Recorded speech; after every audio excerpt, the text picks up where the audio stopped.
Hey everyone, नमस्ते। मैं हूं आपका हिस्ट्री एजुकेटर ओम तिवारी। एक बहुत बेसिक क्वेश्चन काफ़ी सारे स्टूडेंट्स अक्सर मेरे से पूछते रहते हैं कि सर रिसर्च पेपर को किस तरीके से लिखा जाए।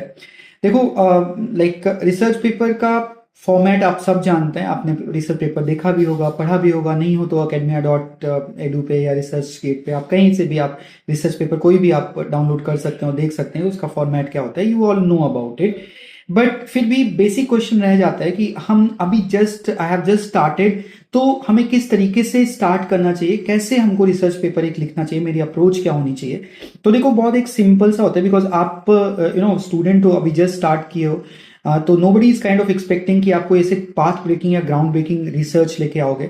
आपको डरना भी नहीं है कि हाँ ऐसा क्या नया मैं करूंगा, ऐसा क्या मैं नया ला सकता हूँ, ऐसा कुछ नहीं है।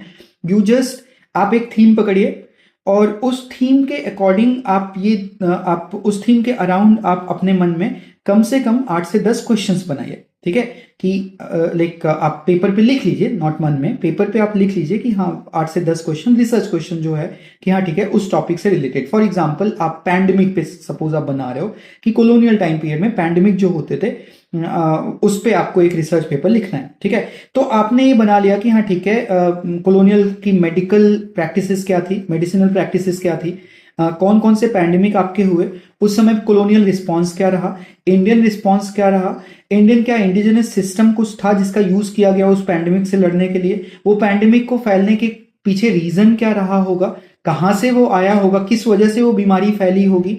ठीक है, उसका आपके इंडिया के कल्चर पे, इकोनॉमी पे, सोशल सोसाइटी पे क्या असर पड़ा होगा। ओके, क्या ब्रिटिशर्स उसको या कॉलोनियल गवर्नमेंट जो थी उस पैंडेमिक को डील करने में सक्षम रहे या नहीं रहे।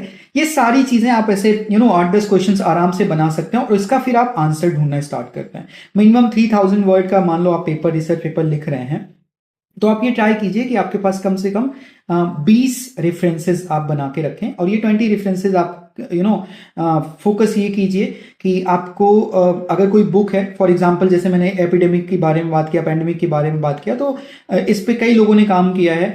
आपके डेविड आर्नल्ड का वर्क मिल जाएगा, उनकी कोलोनाइजिंग द बॉडी बहुत इंपॉर्टेंट वर्क है, आपने वो लिया। बट उससे रिलेटेड अगर आपको कोई पेपर मिल जाता है, रिसर्च पेपर मिल जाता है, तो आप वो पढ़ लीजिए। वो कहीं कहीं ना कहीं बुक के आर्गुमेंट को बहुत कंसाइज में दे देगा। ठीक है, तो ऐसे आप कम से कम 20 रेफरेंसेस आप लिखिए और रखिए, और उन सेकेंडरी सोर्सेज के बेसिस पे जो भी आपने क्वेश्चंस बनाए हैं उन क्वेश्चंस का आंसर देने का ट्राई कीजिए। ठीक है, और वो देते देते आपको लगेगा कि हाँ, आपको समझ में आ जाएगा कि हाँ ठीक है, आपका रिसर्च पेपर कंप्लीट हो गया है। तो this is kind of a very basic and nascent way to write a research paper. I hope it help.